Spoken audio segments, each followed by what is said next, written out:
Dengarkanlah panggilan ibadah yang terambil dari Ibrani 10 ayatnya yang ke-24 hingga ke-25.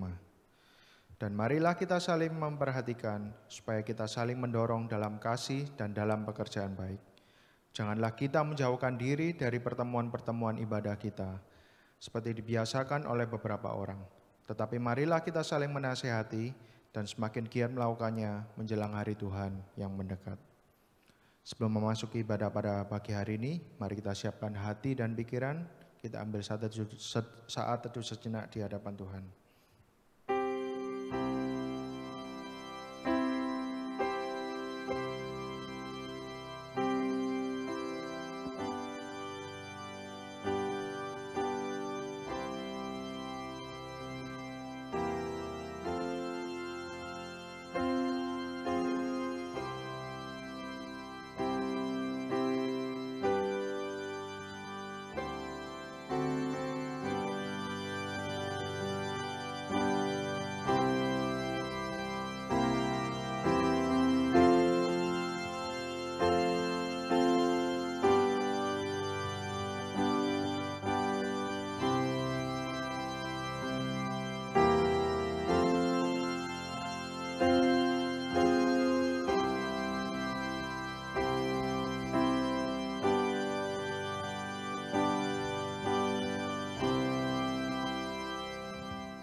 Pertolongan kita datangnya dari Allah yang menciptakan langit dan bumi serta segala isinya, dan yang tidak pernah meninggalkan hasil perbuatan tangannya. Turunlah atas kita semua kasih karunia dari Allah Bapa, Putra, dan Roh Kudus. Amin. Shalom jemaat yang terkasih. Di pagi yang indah ini, mari kita memberikan pengagungan dan penghormatan bagi Allah Tritunggal. Bersama kita naikkan hormat bagi Allah Bapa.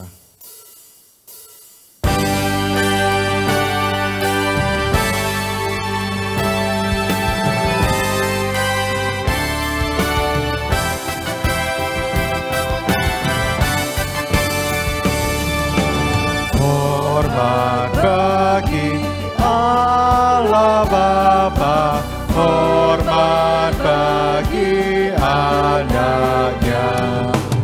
Hormat bagi Roh penghibur, ketiganya yang esa. Haleluya, haleluya, ketiganya yang esa.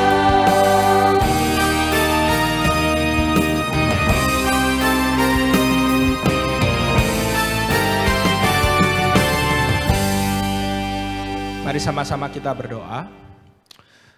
Benar ya Tuhan, pada pagi hari ini kami boleh datang, kami boleh memberikan penghormatan kami kepadamu. Kami sadar itu semuanya karena anugerah-Mu bagi setiap dari kami.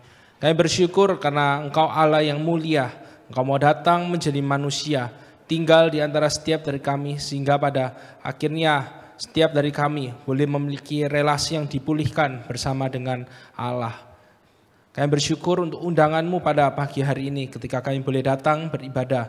Biarlah melalui ibadah kami pada pagi hari ini, kami benar-benar dapat sekali lagi diteguhkan, dikuatkan, khususnya melalui kebenaran firman Tuhan.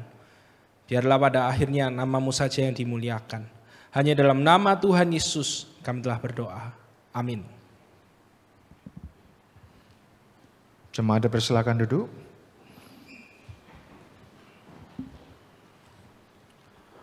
Begitu besar kasih Allah bagi manusia, sehingga Ia rela mengutus anaknya, Tuhan Yesus, untuk menebus setiap kita manusia berdosa. Karena itu, mari kita mau untuk memuji dan meninggikan Dia. Nama yang ajaib dan penuh kuasa, bersama kita pujikan, terpujilah nama Allah.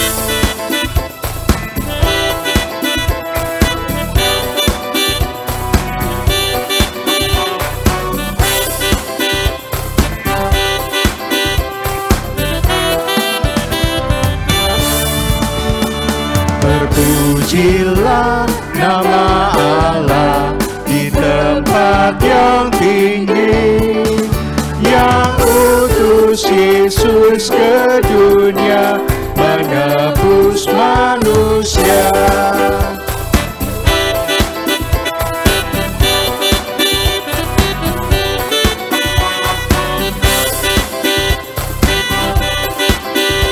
Nama Yesus penuh kuasa.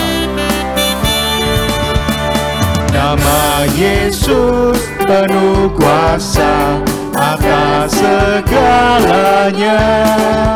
Duduk di atas tatanya, disembah malaikat. Puji namanya, puji namanya, puji namanya, puji muliakan namanya. Namanya, puji namanya, puji muliakan namanya. Terpujilah nama Allah di tempat yang tinggi, yang utus Yesus ke dunia menebus manusia. Puji namanya, puji namanya, puji muliakan namanya. Puji namanya, puji namanya, puji muliakan namanya. Nama Yesus penuh kuasa.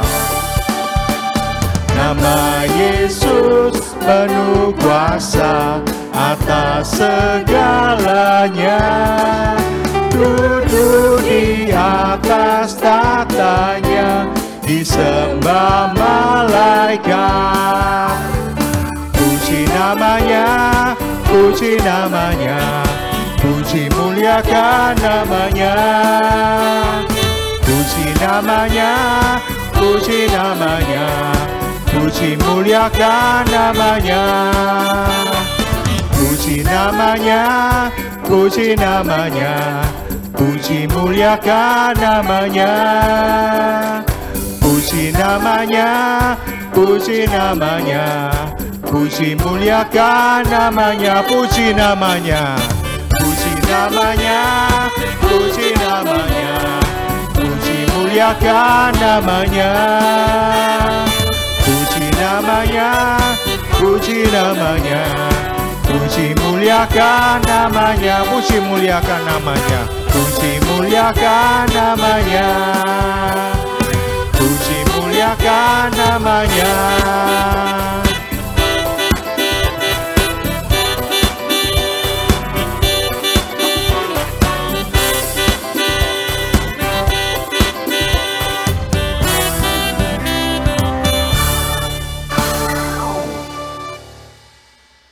Dalam menghadapi setiap pergumulan hidup, percayalah bahwa Tuhan tidak akan pernah meninggalkan kita.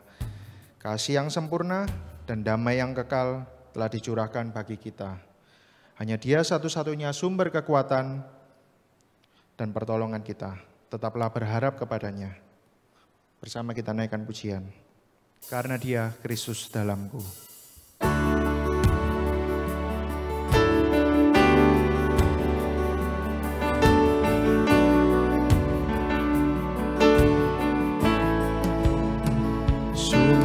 Besar anugerah dalam Yesus, kasih surga yang tak tertandingi, sukacita kebenaran yang bebaskan, kasih sempurna damai yang kekal.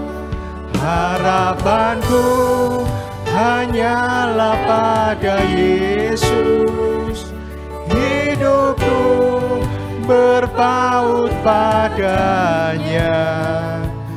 Oh betapa indah dan mulia bagianku, karena Dia Kristus dalamku.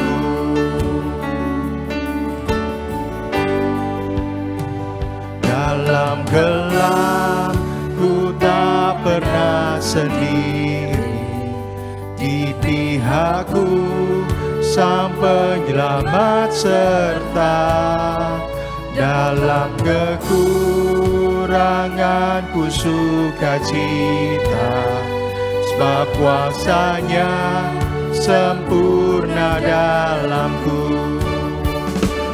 Tak takut karena Dia gembalaku, dalam lembah Dia yang pimpinku.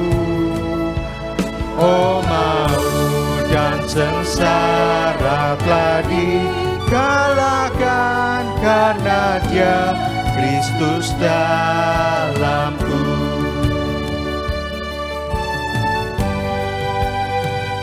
Di dalam Dia yang tangguh semua dosaku, Yesus yang pegang hari esokku, darah-Nya yang tercurah ampuniku, Dia bangkit mengalahkan maut. Ku percaya Dia kalahkan dosaku, sekarang dan untuk selamanya. Oh, betapa heran ku telah dibebaskan karena Dia Kristus dalamku.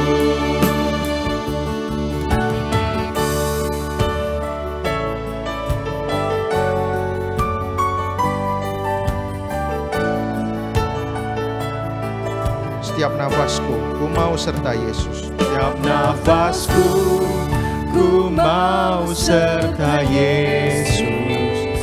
Janji-Nya yang membuatku teguh. Setiap hari kasih-Nya pulihkanku, sampai nanti ku dipanggil pulang. Harapanku hanyalah pada Yesus, kemuliaan hanya padanya. Saat usai nanti, ku kan terus bernyanyi karena Dia Kristus dalamku. Saat usai nanti, saat usai nanti, ku kan terus bernyanyi karena Dia Kristus dalamku. Saat usai nanti, ku kan terus bernyanyi karena Dia Kristus dalamku.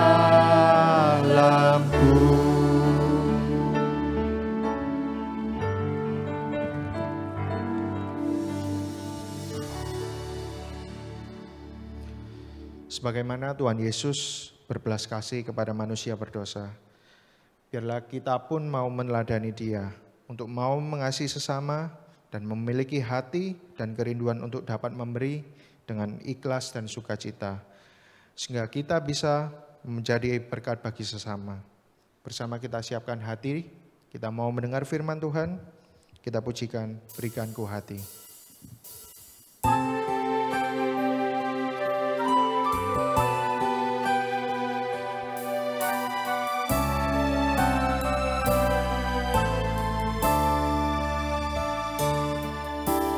Berikan ku hati seperti hati-Mu yang penuh dengan belas kasihan. Berikan ku mata seperti mata-Mu, memandang tuaian di sekelilingku. Berikan ku tangan-Mu untuk melakukan tugas-Mu. Berikan ku kaki-Mu melangkah dalam rencana-Mu. Berikan ku hati-Mu. Saya undang jemaat-Mu berdiri.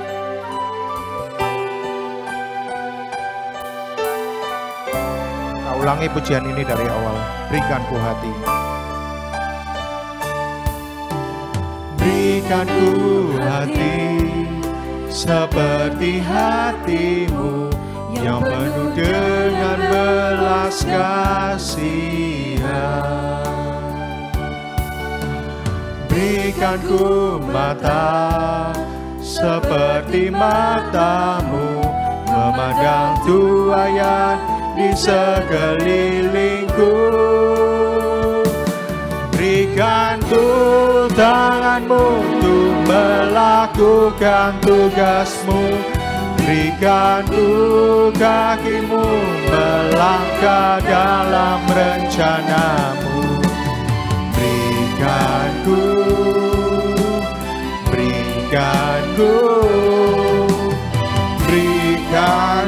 hatimu. Berikan ku tanganmu untuk melakukan tugasmu.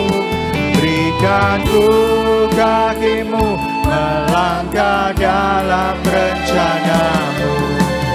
Berikan ku hatimu. Berikan ku hatimu. Berikan ku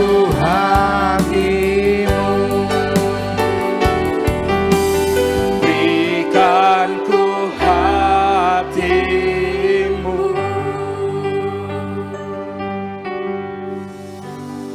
Mari sama-sama kita berdoa. Tuhan, kami bersyukur karena sebelum kami dapat mengerjakan pekerjaan-Mu dalam dunia ini, Engkau terlebih dahulu telah memberikan nyawa-Mu bagi setiap dari kami untuk menebus hidup kami, mengampuni dosa-dosa kami.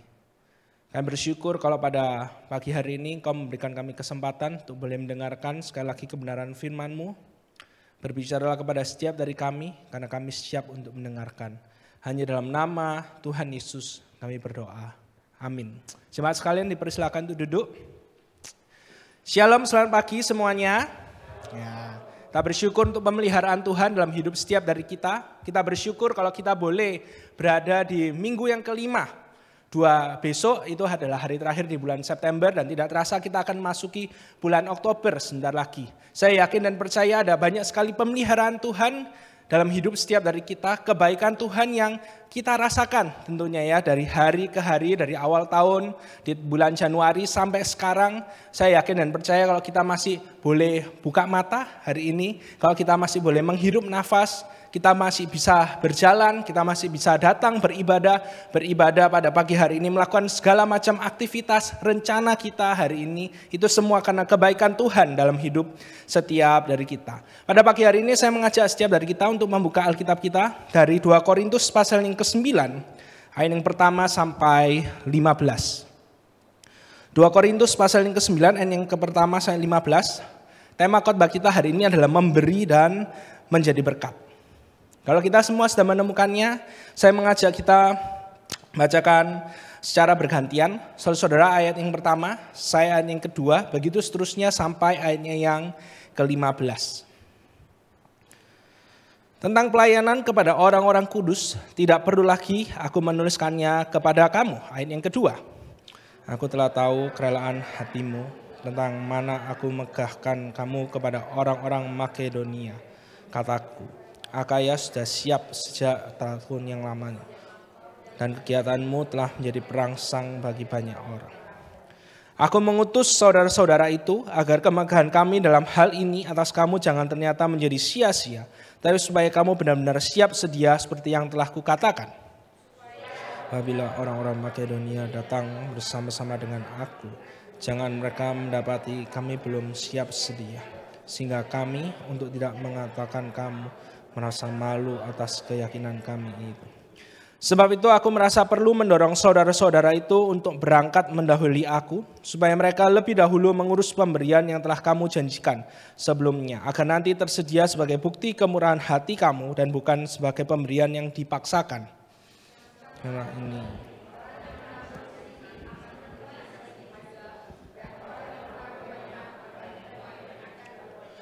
Hendaklah masing-masing memberikan menurut kerelaan hatinya, jangan dengan sedih hati atau karena paksaan, sebab Allah mengasihi orang yang memberi dengan sukacita.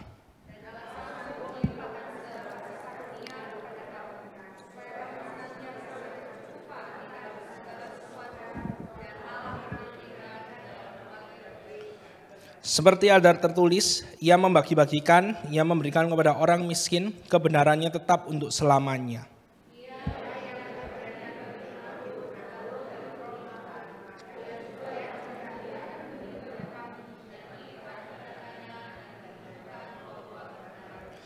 Kamu akan diperkaya dalam segala macam kemurahan hati yang membangkitkan syukur kepada Allah oleh karena kami.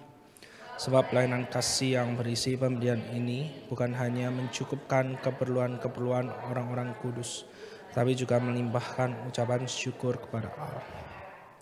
Dan oleh sebab kamu telah tahan uji dalam pelayanan itu, mereka memuliakan Allah karena ketaatan kamu dalam pengakuan akan Injil Kristus dan karena kemurahan hatimu dalam membagikan segala sesuatu dengan mereka dan dengan semua orang. Mereka juga merindukan kamu. Syukur kepada Allah karena karunia-Nya yang tak terkatakan itu. Saudara-saudara, tema khotbah pada pagi hari ini yang sama-sama akan kita pelajari, ini buat saya tema-tema yang susah-susah gampang untuk dikhotbahkan. Gampang karena ya secara teori ini teori yang umum. Sebagai orang Kristen kita harus memberi. Karena Kristus telah memberikan nyawanya buat setiap dari kita, maka kita perlu belajar memberi. Tapi juga susah. Susahnya adalah karena dalam kondisi seperti sekarang ini tidak mudah untuk memberi. Ya mungkin ada orang yang bilang ya belajarlah memberi. Bukan uang, tapi memberikan hal-hal yang lainnya, hidupmu, waktumu, tenagamu. Tapi teks yang menjadi landasan khotbah kita pada pagi hari ini yang akan sama-sama kita pelajari jelas berbicara tentang memberikan persembahan. Khususnya Paulus memberitahu jemaat di Korintus untuk mengumpulkan persembahan, memberikan persembahannya itu kepada jemaat di Yerusalem yang membutuhkan. Dan tentu ketika kita berbicara tentang memberi uang, memberi persembahan buat pelayanan, pertanyaan yang lumrah, yang seringkali yang sekarang ini ataupun dari dulu kita tanyakan adalah kalau kondisinya pas-pasan, kalau kondisinya bahkan kurang, apakah kita masih harus memberikan persembahan? Apalagi kalau misalnya kita lihat kondisi sekarang ini, kondisi ekonomi sekarang ini pasca COVID pun tidak kunjung membaik. Apakah kita perlu untuk harus memberikan persembahan dalam kondisi seperti sekarang ini? Saya yakin dan percaya kalau nggak ngomong semuanya tapi hampir semua dari jemaat itu sedang bergumul dengan pekerjaan, dengan kondisi ekonomi di dalam hidup mereka. Keperluan, harga barang semuanya pada naik, tambah mahal. Tapi pendapatan mungkin ya segitu-segitu aja, bahkan mungkin ada yang berkurang. Saya punya seorang jemaat yang menjalankan bisnis keluarga dan kondisinya tidak baik-baik saja. Beberapa tahun sebelum COVID dia kena tipu sangat besar dan akhirnya membuat keuangan bisnisnya itu goyang. Sekarang ini dia menjalankan bisnisnya tapi dengan penuh kekhawatiran, dengan penuh ketakutan. 1 minggu bisa dilewatin. Tapi 1 minggu ke depannya apakah bisa dilewatin? Nggak tahu. Dia nggak tahu apakah bisa dilewatin atau enggak. Bahkan tidak jarang tagihan besok dibayarnya pakai apa?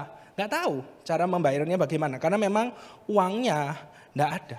Dan saya yakin dan percaya kalau ada di antara kita yang dalam kondisi hidup yang seperti itu, memberi bukanlah hal yang mudah. Teorinya gampang, ngomong kita harus memberi sebagai orang Kristen. Tapi memberi itu kenyataannya tidak mudah, faktanya tidak mudah. Mikirin diri sendiri aja sudah nggak cukup. Mepet, dipenuhi dengan ketidakpastian. Apalagi ini disuruh memberi, diminta untuk memberi, mikirin orang lain. Masalah hidup sudah banyak, apalagi harus ditambahin mikirin masalah orang lain. Saudara-saudara, menurut saya ya sebagai hamba Tuhan, manusiawi sekali kalau dalam kondisi seperti ini dengan segala keterbatasan yang ada kita berpikir demikian. Karena apa? Karena kondisi yang susah itu membuat kita semakin hati-hati dalam memberi. Karena apa? Karena ketika kita memberi, kita itu mengeluarkan sesuatu. Artinya ada yang kurang dalam hidup setiap dari kita. Dan ketika kita kurang, kita akan berada dalam ketidakpastian. Cukup enggak ya? gimana nanti ke depannya. Dalam 1 tahun ini misalnya saya ke pelayanan ke beberapa gereja diundang, kemudian saya sering ditemani oleh majelis dari gereja tersebut, saya pasti akan tanya, Pak, ini apa pekerjaan tahun ini?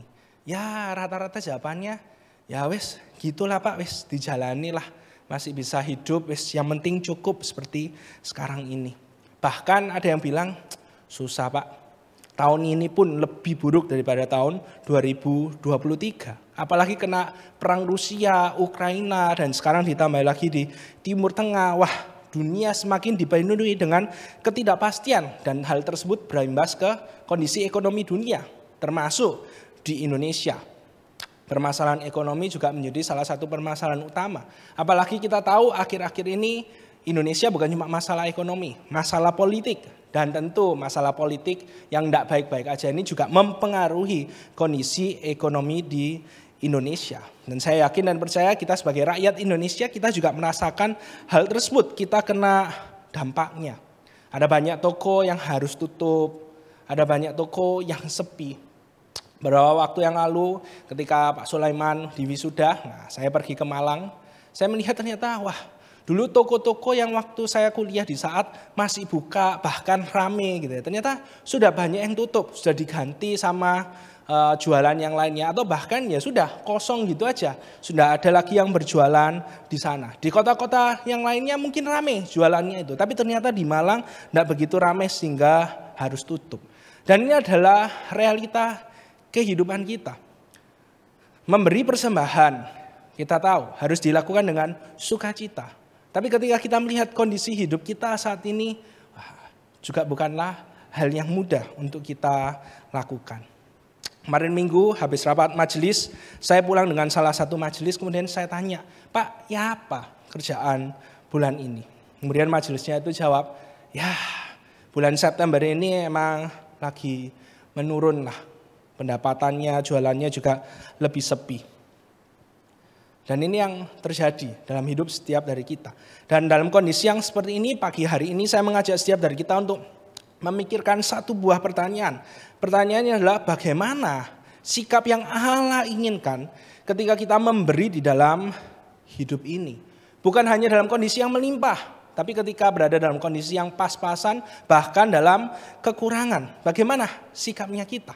Nah sebelum kita melihat, saya mengajak setiap dari kita untuk melihat konteks dari ayat yang menjadi pembahasan khotbah kita pada pagi hari ini. Jadi pada waktu itu konteksnya adalah salah satu jemaat, yaitu jemaat Yerusalem.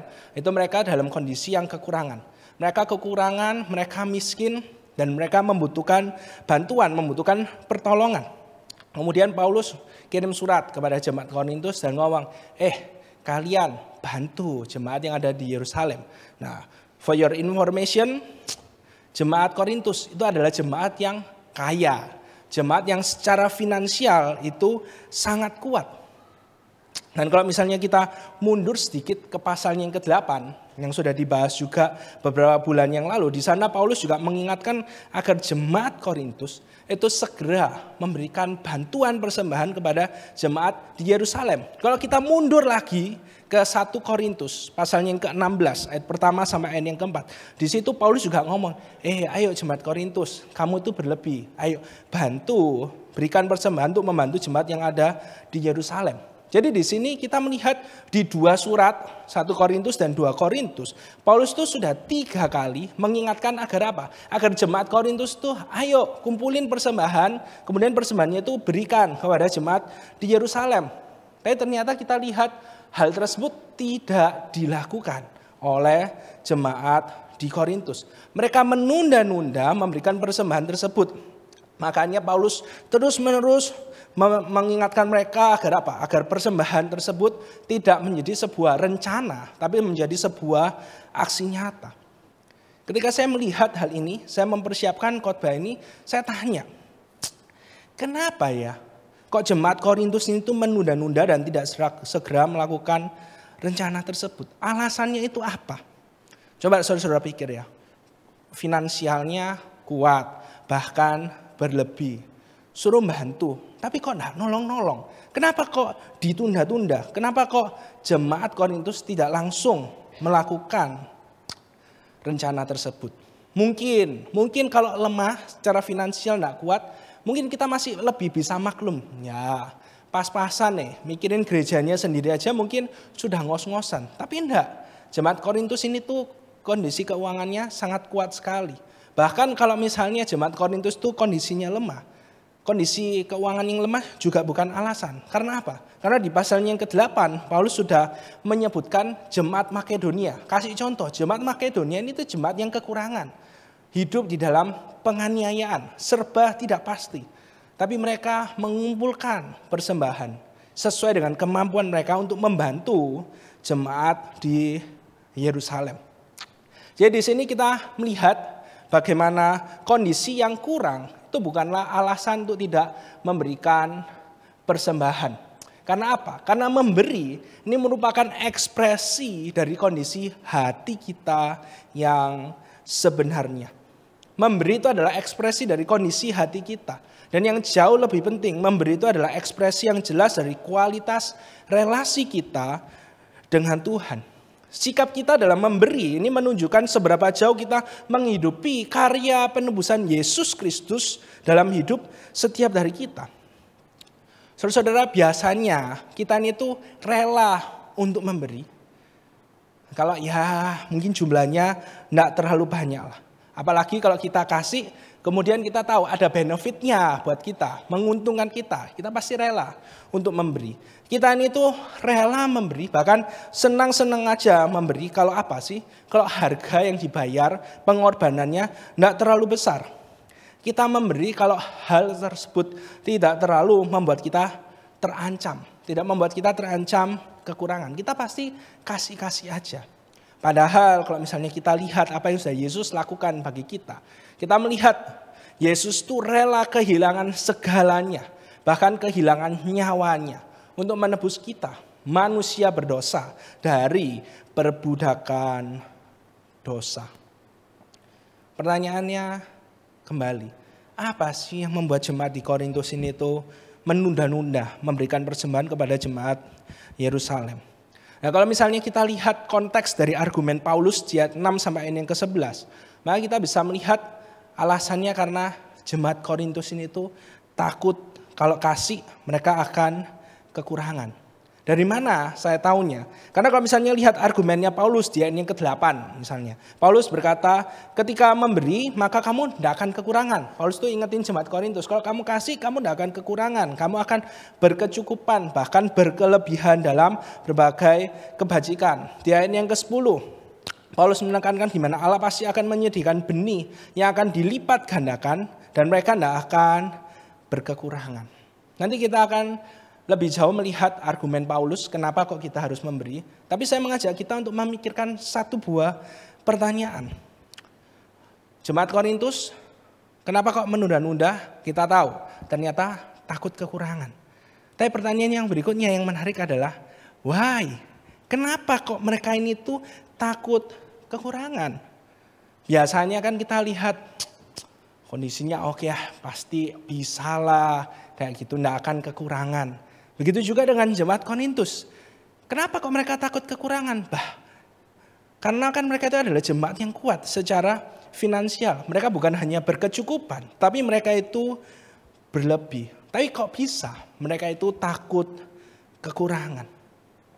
Kita perlu tahu bersama-sama, karena memberi itu tidak berkaitan secara langsung dengan kondisi keuangan kita. Sedang berlebih atau sedang pas-pasan. Memberi itu berkaitan langsung dengan kondisi hati kita. Coba kita perhatikan. Kenapa sih kok para koruptor yang tertangkap itu bisa korupsi? Padahal hidupnya berlebih, tidak berkekurangan apapun. Jawabannya karena mereka ingin lebih, dan juga lebih. Saudara-saudara, kita perlu paham bagaimana mindset orang berdosa. Pola pikir orang berdosa itu selalu berkata demikian. Kalau punya lebih, hidupku pasti akan lebih aman. Kalau punya lebih, hidupku pasti akan lebih nyaman. Maka dari itu kenapa kok para koruptor itu bisa korupsi padahal hidupnya itu sudah berlebih dan tidak berkekurangan. Karena mindset itu orang berdosa, pola pikir orang berdosa, lebih aman, pasti lebih aman. Maka dari itu kenapa kok mereka pengen punya lebih banyak dan lebih banyak. Dan firman Tuhan mengajarkan untuk hidup cukup dalam segala sesuatu. Tapi buat orang berdosa, mindset orang berdosa yang belum dibaharui oleh Injil Yesus Kristus berkata cukup itu berarti kurang. Kalau lebih berarti akan lebih aman. Kalau cukup tok itu kurang. Kenapa? Karena kalau cukup berarti kita tidak punya plan cadangan. Kita tidak punya dana cadangan. Lagi kalau misalnya terjadi suatu hal yang di luar ekspektasi kita, di luar rencana kita, di luar kontrol kita. Kalau cukup itu berarti kurang. Maka dari itu kenapa kok orang berdosa yang mengandalkan dirinya sendiri selalu pengen lebih dan lebih. Karena ketika punya lebih itu artinya akan lebih aman hidupnya. Jadi akhirnya implikasinya adalah ketika memberi itu kan ada yang berkurang berarti. Maka dari itu ketika berkurang dia merasa gak aman.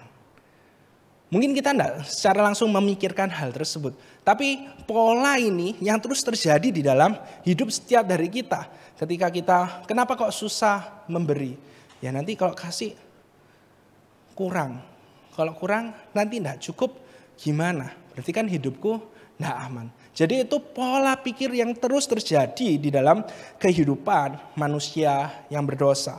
Maka dari itu Amsal pasal yang ke-11 ayat yang ke-24 dikatakan demikian. Ada yang menyebar harta tetapi bertambah kaya. Ada yang menghemat secara luar biasa namun selalu berkekurangan. Menarik ya ayat ini ya. Satu ayat yang mungkin sangat terkenal yang kita juga tahu. Ada yang menyebar harta bertambah kaya. Ada yang menghemat secara luar biasa tetapi selalu berkekurangan. Kok bisa? Nah, kalau kita perhatikan apa yang dikatakan oleh Amsal, ini berkaitan dengan mindsetnya kita. Berkaitan dengan pola pikirnya kita. Kenapa kok dikatakan orang yang menghemat secara luar biasa tapi selalu berkekurangan? Karena berkaitan dengan pola pikir. Pola pikirnya apa? Contoh sederhana. Sudah punya uang banyak, sudah punya uang yang cukup. Tapi kemudian pikirnya kayak gini, wah nanti kalau ada ini cukup enggak ya uangku? Nanti kalau tiba-tiba ada pengeluaran yang tak terduga gimana ya? Bakalan cukup enggak ya? Kalau nanti tiba-tiba anakku sakit itu gimana? Bakalan cukup atau enggak ya? Dan masih banyak ketakutan-ketakutan dan kekhawatiran-kekhawatiran yang lainnya yang membuat kita selalu merasa apa? Kurang. Berapapun uang yang kita miliki di dalam hidup ini. Pertanyaannya kenapa kok bisa seperti itu?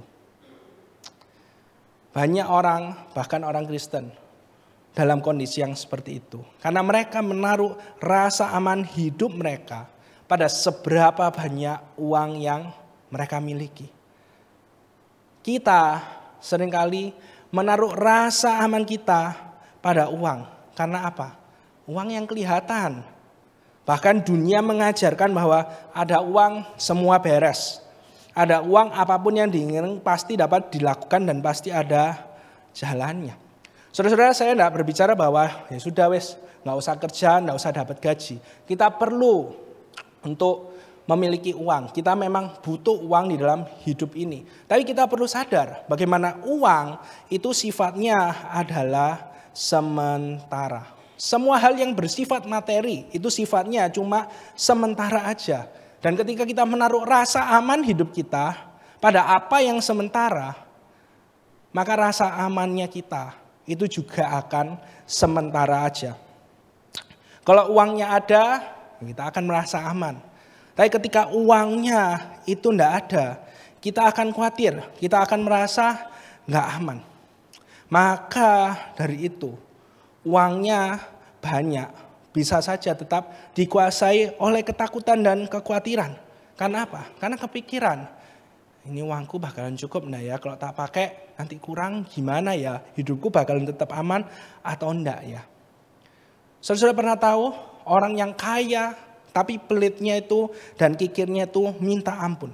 Pokoknya kalau sudah berbicara tentang memberi pasti sangat perhitungan. Selalu ada aja banyak alasan di balik tindakannya itu. Tapi kalau digali lebih dalam lagi, karena dia menaruh rasa amannya itu pada seberapa banyak uang yang dia miliki.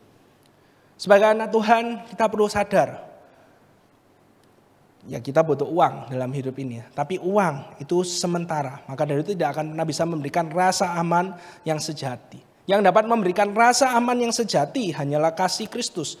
Karena kasihnya itu tetap. Kasihnya tidak pernah berubah apapun kondisi hidup kita saat ini. Dan ketika kita menyadari apa yang sudah Yesus lakukan bagi kita. Bagaimana kasihnya itu tetap apapun kondisi hidup kita saat ini.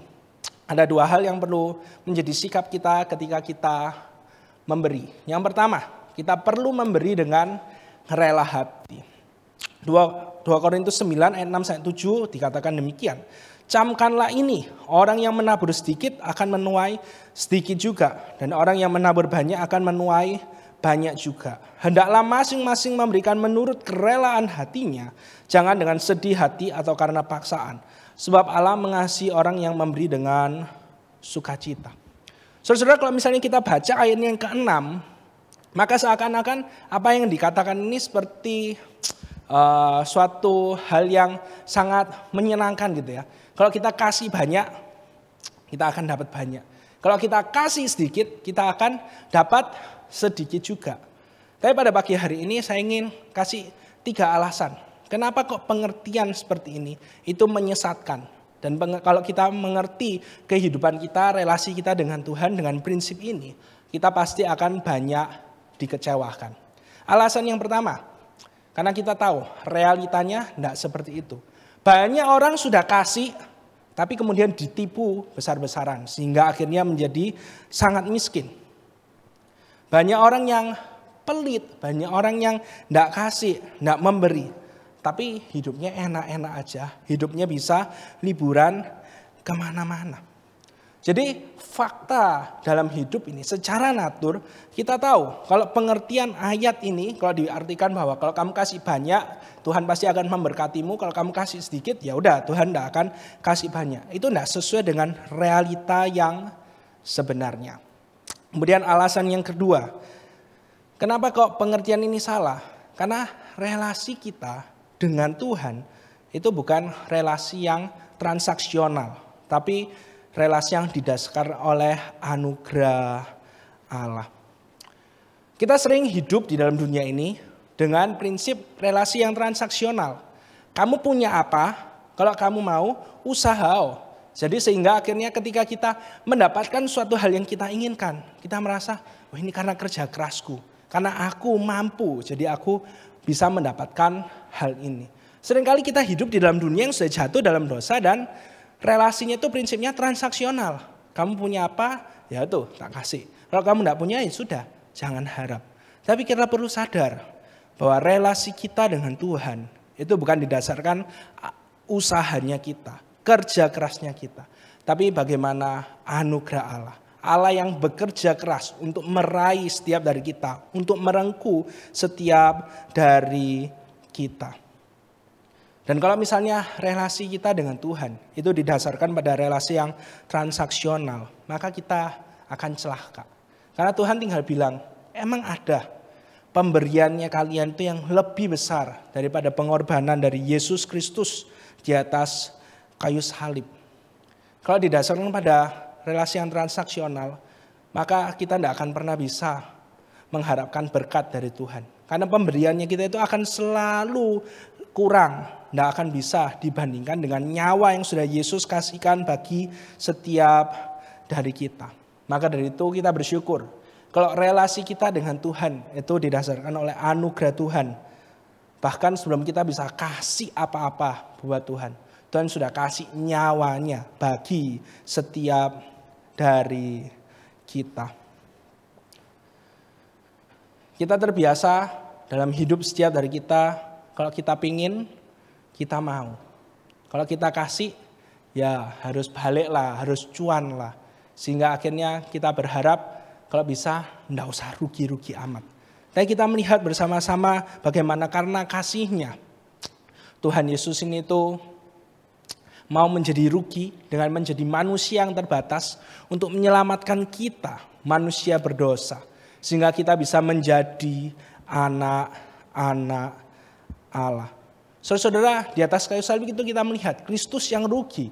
Kita manusia berdosa yang untung. Karena apa? Karena semua hutang-hutang dosa kita itu dihapuskan oleh darah Yesus. Dan ketika kita menyadari hal ini, yang bisa kita lakukan hanyalah mengucap syukur. Mengucap syukur karena Allah sudah mau mati bagi setiap dari kita. Karena kita sadar di dalam Kristus, pemberian kita yang besar tidak akan menambah kasih Allah kepada kita. Dan pemberian yang sedikit pun tidak akan mengurangi kasih Allah kepada kita. Allah akan tetap mengasihi kita, kenapa? Karena kasih-Nya Allah itu tidak didasarkan pada performa dan keberhasilan kita. Tapi didasarkan pada anugerah-Nya saja. Dan itu adalah alasan yang kedua ya, kenapa kok ayat tadi, ayat yang ke-6 itu tidak bisa diartikan kalau kamu kasih banyak, dapat banyak. Kalau kamu kasih sedikit, kamu akan kasih, dapatnya juga sedikit. Lalu alasan yang ketiga adalah kalau kita lihat konteks. Saudara-saudara, kalau secara logika ayat yang ke-6 itu kamu kasih banyak, dapat banyak. Maka ayat yang ke-7 seharusnya Paulus bilang, ya sudah kalau gitu jangan perhitungan, kasih yang sebanyak mungkin. Kamu mau tingkat-tingkat langit terbuka, berkat Tuhan tercurah, kasih persembahan sebanyak mungkin. Tapi bukan itu yang Paulus katakan di ayat yang ke-7 kalau tadi kita baca bersama-sama. Di ayat yang ke-7 Paulus berkata, maka dari itu kamu kasih memberi dengan rela hati. Bukan karena sedih hati, bukan karena paksaan. Karena Allah memberi, mengasihi orang yang memberi dengan sukacita. Saudara-saudara, sikap rela hati dalam memberi ini hanya dapat terjadi ketika apa? Ketika kita menyadari betapa besar kasih Allah kepada setiap dari kita. Seseorang yang hanya memberi dengan sedih hati, memberi dengan paksaan. Itu karena apa? Karena mereka takut kekurangan. Mereka tidak yakin bahwa Tuhan itu pasti akan memelihara hidup mereka. Padahal ketika Yesus datang ke dalam dunia ini, itu merupakan wujud nyata. Bagaimana kasih Allah itu bukan cuma teori. Tapi kasih Allah itu merupakan sebuah hal yang konkret. Yesus datang ke dalam dunia ini agar realita Allah yang Immanuel itu dapat kita rasakan dengan nyata. Ketika kita menyadari apa yang sudah Yesus lakukan bagi kita, maka kita akan memberi dengan rela hati. Bukan karena kondisi hidupnya kita itu baik-baik saja, berlebih, tapi karena kita yakin di dalam Kristus kita tidak akan kekurangan. Kok bisa? Kenapa kok kita bisa seyakin ini bahwa di dalam Kristus kita tidak akan kekurangan? Karena Kristus rela kehilangan segala-galanya untuk jadi manusia dan menyelamatkan manusia berdosa. Sehingga dalam segala kondisi kita tidak pernah kekurangan karena kita tahu Yesus tidak pernah meninggalkan setiap dari kita. Saudara-saudara, hal yang paling kita takutkan di dalam hidup ini karena kita adalah makhluk sosial adalah kita sendirian. Tidak ada yang peduli dengan kita, tidak ada yang memperhatikan kita. Maka dari itu kenapa kok Yesus itu datang ke dalam dunia ini? Karena Dia ingin berkata, apapun kondisi hidup kita, aku ada, aku tidak pernah meninggalkanmu. Baik lagi ke jemaat yang tadi di awal, yang saya cerita bagaimana bisnis keluarganya itu goyang karena ditipu, investasinya ternyata bodong dan ditipu banyak. Dan masalahnya uang yang dibawa kabur itu ternyata adalah uang perusahaan. Saudara-saudara, jemaat itu cerita bagaimana di hari itu ketika dia tahu bahwa uangnya itu ternyata dibawa kabur. Imannya itu goncang. Bahkan dia sampai mau undur diri dari pelayanan. Dia bilang, nggak bisa Pak, saya pelayanan, saya ngajak orang kenal Tuhan.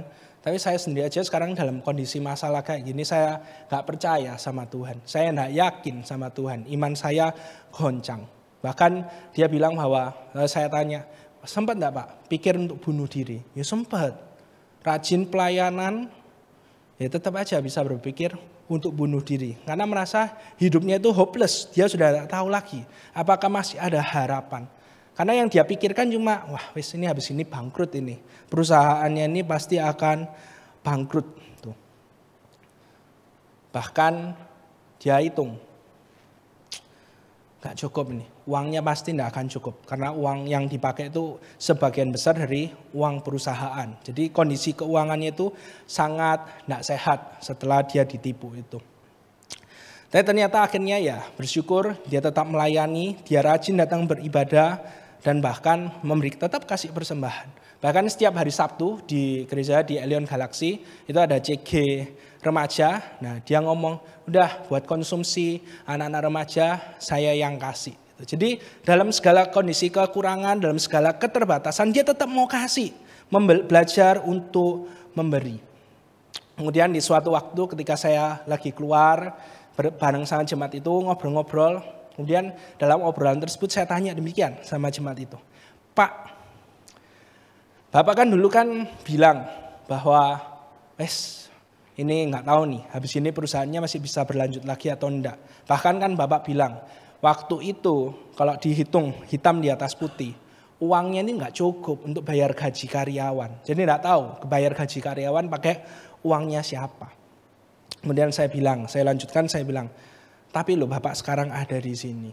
Perusahaannya Bapak enggak tutup. Karyawan enggak ada yang di PHK.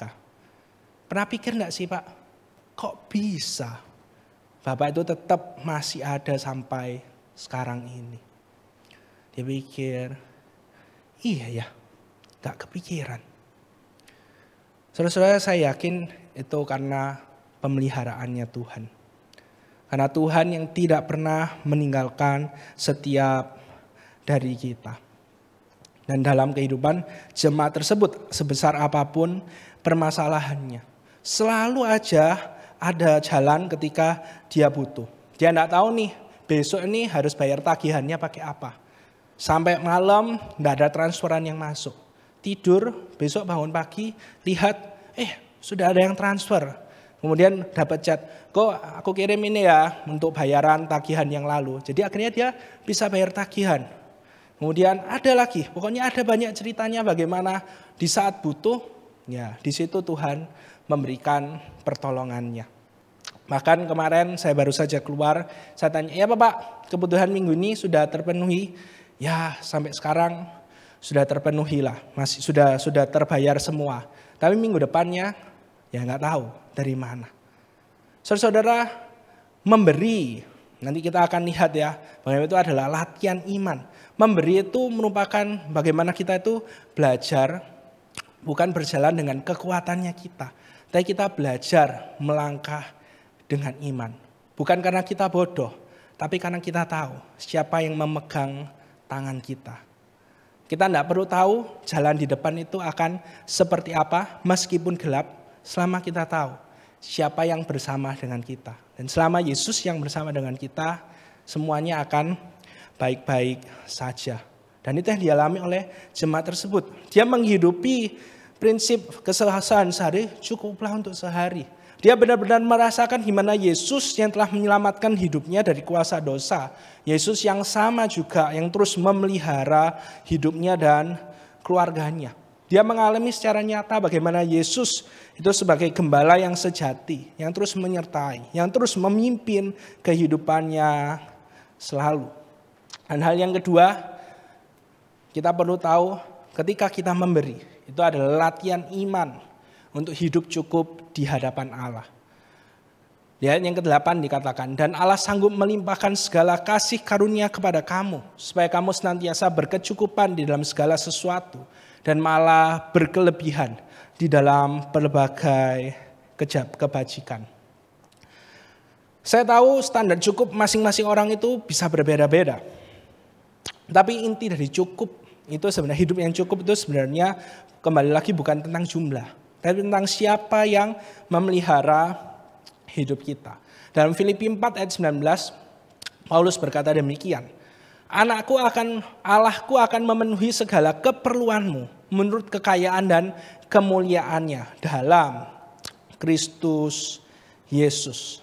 Jadi di sini Paulus itu mengaitkan bagaimana ketika kita memberi itu sangat berkaitan dengan bagaimana selama ini kita melihat, kita meyakini siapa Yesus di dalam hidup kita. Saudara-saudara, selama kita tidak yakin bahwa Yesus itu yang akan memelihara hidup kita senantiasa, maka susah bagi kita untuk merasa cukup dengan apa yang sudah Tuhan berikan, dengan apa yang sudah Tuhan anugerahkan di dalam hidup kita.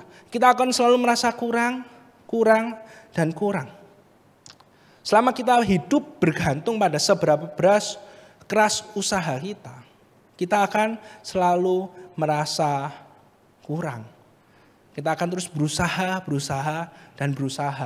Dan kita sebagai manusia yang terbatas akan selalu bertanya, usahaku ini udah cukup belum enggak ya? Usahaku ini tuh sudah cukup belum enggak ya? Bukan berarti saya bilang kita enggak perlu kerja keras perlu. Tapi kita perlu juga sadar siapa yang menjadi penentu di dalam hidup kita. Dan yang menjadi penentu tentu bukan kita, karena kita adalah manusia yang terbatas. Yang menjadi penentu hidup kita tentu hanyalah Yesus Kristus. Saudara-saudara, tahukah kita kenapa kok Yesus itu perlu datang ke dalam dunia ini? Kenapa kok Yesus itu perlu repot-repot jadi manusia untuk menebus manusia berdosa? Karena manusia dengan usahanya sendiri tidak dapat menentukan hidupnya yang terbelenggu oleh kuasa dosa. Saudara, kita harus akui kita manusia yang terbatas. Ada banyak hal, ada banyak faktor yang di luar kontrolnya kita. Sehingga akhirnya kita mau ke sana, tapi tidak memungkinkan. Kita mau maju, tapi tidak memungkinkan. Kita mungkin cuma bisa jalan di tempat. Bahkan mau jalan di tempat aja tidak bisa. Kita harus mundur. Karena kondisi yang benar-benar di luar kontrolnya kita. Dan kita bersyukur. Karena Yesus mau menjadi manusia. Yang dalam keterbatasannya dia tidak dapat menentukan arah hidupnya. Dia tidak tahu, dia pengennya kalau bisa cawan ini berlalu daripadaku. Tapi pada akhirnya dia cuma bisa berkata, terjadilah kehendakmu. Dan akhirnya dia mati di atas kayu salib. Tapi dia juga bangkit mengalahkan maut. Sehingga dalam keterbatasannya kita tahu siapa yang memegang hari esok kita. Saudara, kita tidak suka dengan yang namanya ketidakpastian. Dan memberi itu membuat ketidakpastian semakin besar di dalam hidup setiap dari kita. Tapi kalau kita cuma mengandalkan diri kita sendiri, maka kita akan terus bergumul dengan perasaan khawatir, perasaan tidak cukup. Kita perlu menyadari dan beriman siapa yang memegang hari esok kita. Saya tidak tahu bagaimana kehidupan kita di tahun 2024 ini. Bagaimana pekerjaan kita, kondisi ekonomi kita saat ini. Tapi kalau setiap hari Minggu kita masih boleh datang, beribadah, kita masih boleh kasih persembahan. Maka berdasarkan firman Tuhan, mari sama-sama kita lakukan dengan rela hati, dengan sukacita. Karena itu akan menjadi latihan iman dalam hidup kita. Untuk hidup cukup di hadapan Allah. Cukup bukan karena kondisi keuangan kita baik-baik saja. Cukup bukan karena kondisi hidup kita baik-baik saja. Cukup karena kita tahu siapa yang memegang hari esok kita. Dan selama Yesus yang memegang hidup kita, semuanya akan baik-baik saja. Mari sama-sama kita berdoa. Tuhan, kami bersyukur buat hari ini untuk kebenaran firman-Mu yang Kau nyatakan bagi kami. Tuhan, tolong ampuni setiap dari kami kalau kami selama ini percaya kepadamu, tapi kami hanya mengandalkan kekuatan kami, usaha diri kami sendiri. Tuhan, tolong melalui kebenaran firman-Mu hari ini, kami dapat melihat kasih-Mu yang begitu besar, kasih-Mu yang menyelamatkan setiap dari kami. Sehingga meskipun sekarang ini ada banyak hal yang di luar kontrol kami tidak bisa memegang kendali hidup kami. Tapi kami bersyukur hidup kami di dalam Kristus. Karena kami tahu tidak ada satu hal pun yang di luar kontrol-Mu. Dan biarlah ketika kami menyadari kenyataan ini, dalam hidup ini kami juga mau belajar untuk memberi. Karena Engkau yang sudah memberikan nyawa-Mu yang terbaik bagi setiap kami terlebih dahulu. Terima kasih ya Tuhan. Hanya dalam nama Tuhan Yesus kami berdoa. Amin. Jemaat sekalian, saya undang untuk bangkit berdiri.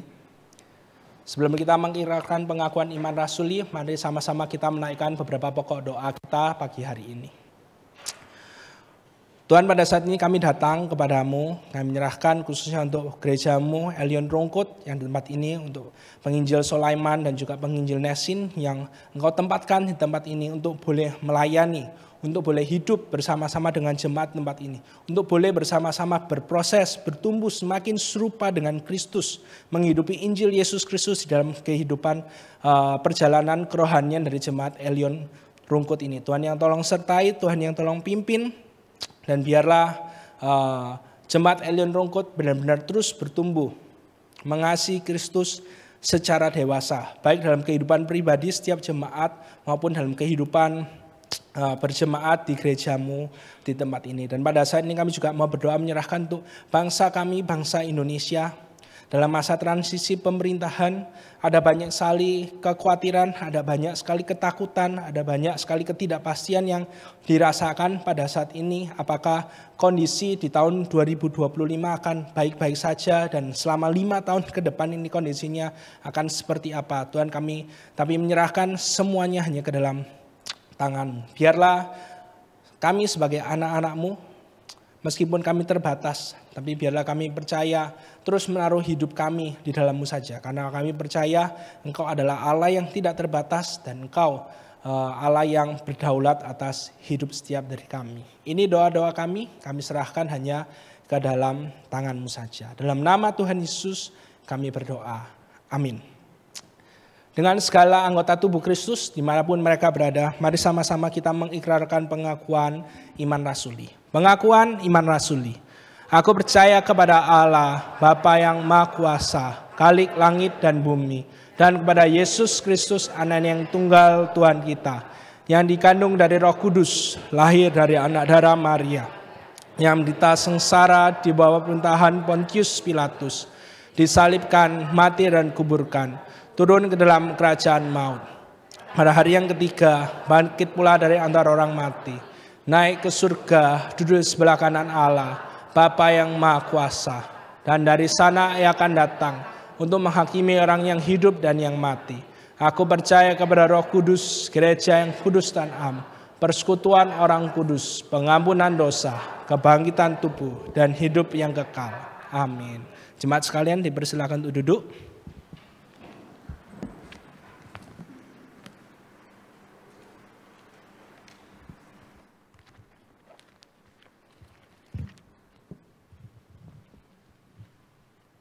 Tiba saatnya kita akan memberikan persembahan dengan penuh sukacita dan ucapan syukur. Mari kita memberikan persembahan yang terbaik bagi Tuhan.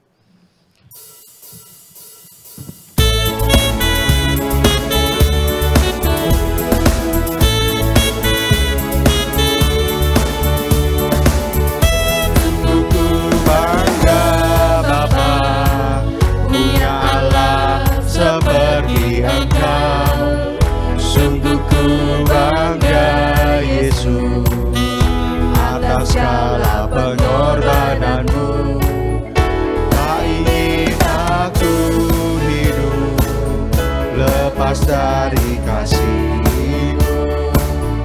Kasih-Mu menyelamatkan dan beriku pengharapan. Ini ku persembahkan apa yang aku tiada berarti hilang dibanding dengan kasih-Mu. Namun ku ingin memberi dengan sukacita di hati, karena ku tahu ini menyenangkan hati-Mu.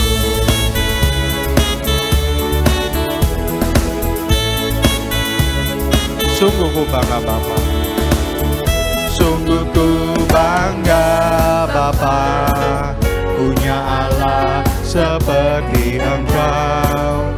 Sungguh ku bangga Yesus atas segala pengorbanan-Mu.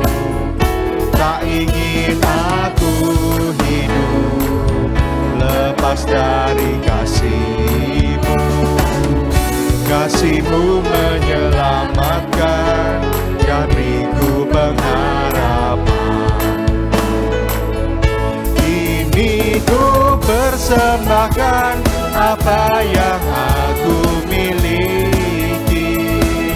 Memang tiada berarti bila dibanding dengan kasih-Mu. Saya undang jemaat untuk berdiri.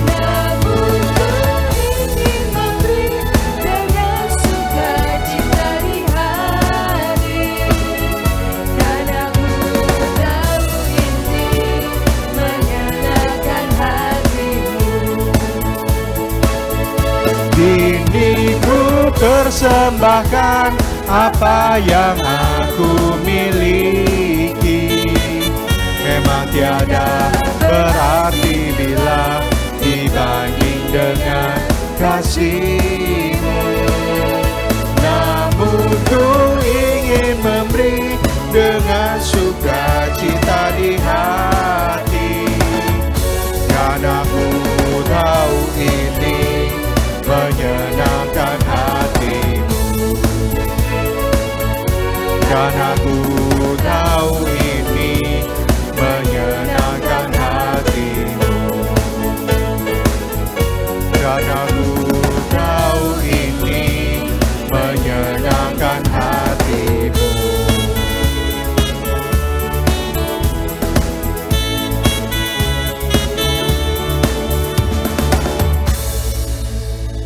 Mari kita berdoa.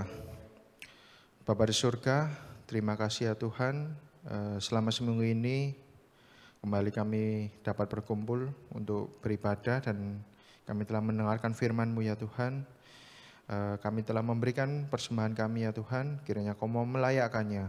Kau juga mau menggunakan setiap tangan-tangan pengurus untuk mengolahnya sehingga menjadi kemuliaan bagi-Mu ya Tuhan. Terima kasih ya Tuhan, hanya dalam nama Tuhan Yesus kami telah berdoa. Amin. Biarlah segala puji, hormat, dan kemuliaan kita naikkan hanya bagi Allah Tritunggal. Doksologi.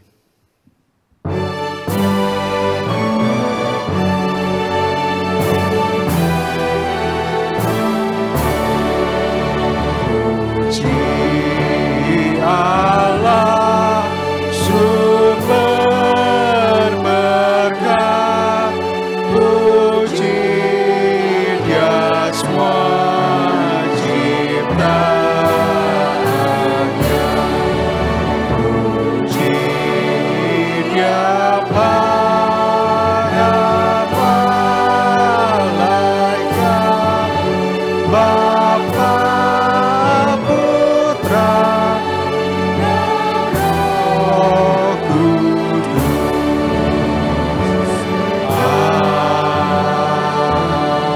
Amin. Jemaat sekalian, mari sama-sama kita satukan hati kita, arahkan hati kita kepada Tuhan. Setelah kita mendengarkan kebenaran firman Tuhan, kiranya setiap dari kita, sebentar lagi sebelum kita diutus kembali ke tempat kita masing-masing, kita bukan hanya menjadi pendengar firman saja, tapi kita masing-masing mau menjadi pelaku firman yang terus hidup memuliakan Allah saja. Dan terimalah berkat dari Allah Tritunggal. Kiranya kasih setia dari Allah Bapa, keselamatan dan penebusan dalam Yesus Kristus, damai sejahtera dan anugerah dari Allah Roh Kudus yang terus berjalan memimpin hidup kita dari sekarang sampai selama-lamanya. Amin.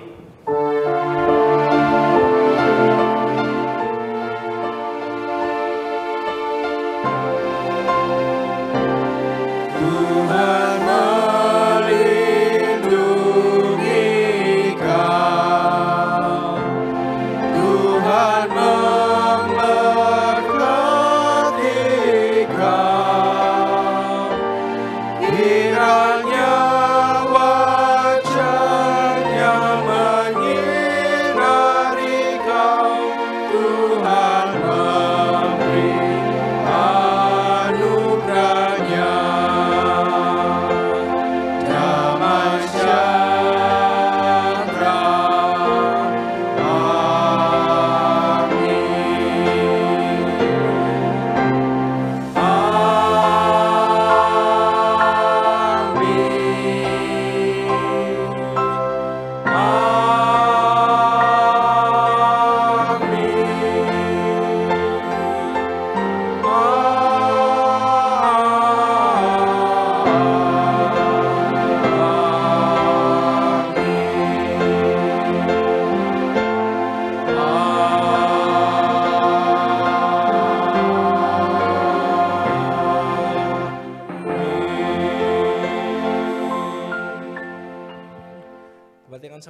jemaat dipersilakan duduk saat teduh. Tuhan Yesus memberkati.